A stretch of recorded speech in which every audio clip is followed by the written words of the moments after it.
Other guy that has, moments. yeah, that guy right there. Chef Randy Feltis.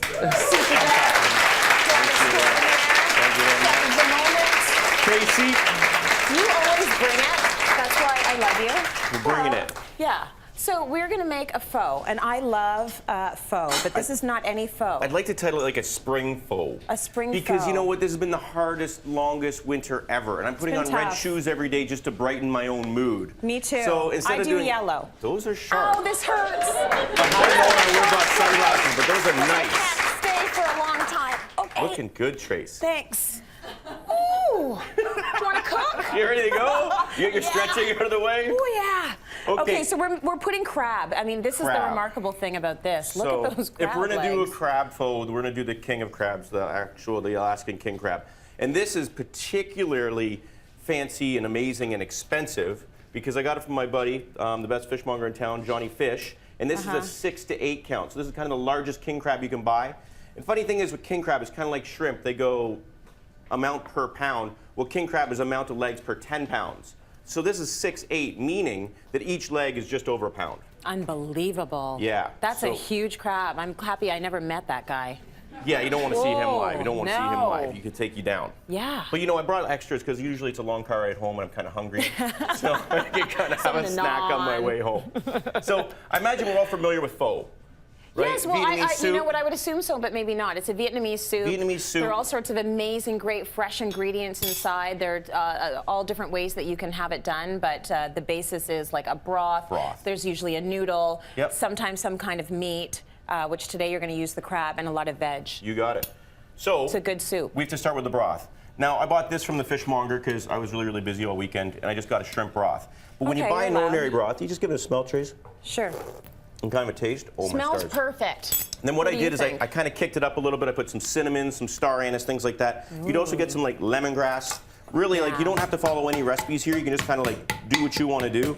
A little bit of paprika, smoked paprika would be nice in there. Just throw that in. See, we like the recipes though. The recipes are good, but they're just like a template. You got to choose your own adventure as well, right? Guideline. The beautiful thing about preparing a pho for a lot of people is you can basically get it all ready into your bowl, and then you just put the hot broth over top. So very simple if you're doing it for 8 or 10 people. Okay. So what we've got here is some soba noodles instead of the classic vermicelli. A little bit more nutrition, a little bit better for you, that kind of thing, right? What is soba? What is it? What's it made of? Do you know? Spelt. Spelt. Spelt. Okay. Right? You can also do buckwheat, you can do things like that. So Trace, I need you to do a bit of work today.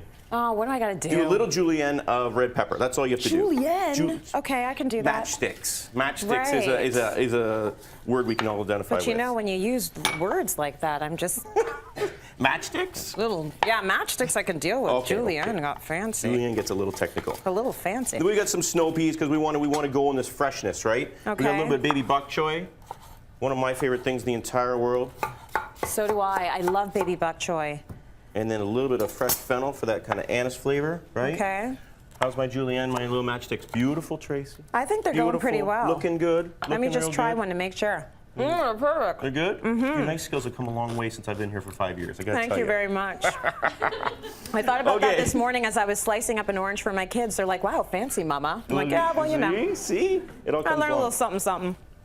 Now, just for the last kick, we kind of talked about fortifying the stock. Just a last kind of thing before it goes to the table. You want that spring, that freshness, a little fresh ginger and a rasp, and just go right into it. And that's just going to really kick it up, and it's going to build up your immune system for that like kind of spring kind of flu that comes around. You know what? That's a really good point. Isn't that right? Yeah, no, there are a lot of people sick right now, and soup and broths are such a good thing to have, but especially if you're adding things like lemongrass and ginger in there, that's going to be so good for the system. For sure, it'll break it down, right? And especially that. The next just put best a crab thing leg in your has got to soup. go in, the king crab, right? So check this out. The best thing about king crab is it's already cooked.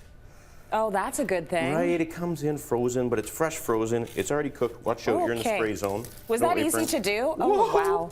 It's getting juicy in here, right? Now, keep in mind, this is probably about, this one leg is probably 35 bucks worth of crab, so it might get a little expensive for you at home. You can use Dungeness crab, you can use anything else you want. Okay. But, you know, I like going big. And what you want to do, just open the sucker up. The good thing about going big, though, is look at how much meat you're getting in that leg. We could feed a family of like 20 with this, right? Yeah. And then check this out. Just gonna lay that across, break it up a little bit like that. Doesn't that look gorgeous? Very nice. Right? So and then, would you say you can use the fake stuff? Oh, don't faint. Please don't. Are you okay? You okay? You know, you could use radishes if you're a vegetarian. All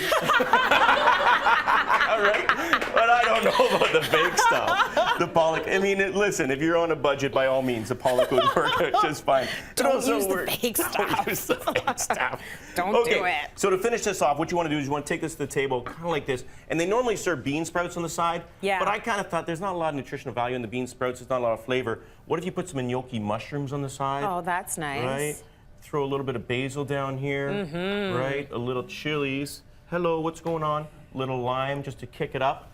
And then you could throw some more basil on top, little chopsticks, and away you go. That is amazing. Isn't that beautiful? And of course, if you were at, you know, a Vietnamese restaurant, you'd usually get the big bowl, and you can just add all of that stuff to it yourself and mix it all around, and it's awesome. You get the soy sauce, the fish sauce, the chilies, But that's absolutely beautiful. We put all of our recipes online. That's cityline.ca.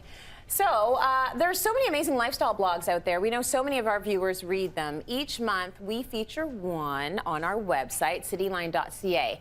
February's Blogger of the Month is Kelly from the Gouda Life. So do you have a favorite? Or perhaps you're a blogger yourself? Let us know. Just email submissions@cityline.ca with a link to your blog or the blog you love and why you think it should be featured as our Blogger of the Month. And trust me, if you are our Blogger of the Month, you could go places a la Sarah Gunn, who we're going to be seeing later on in the show. Stay with us. More coming up.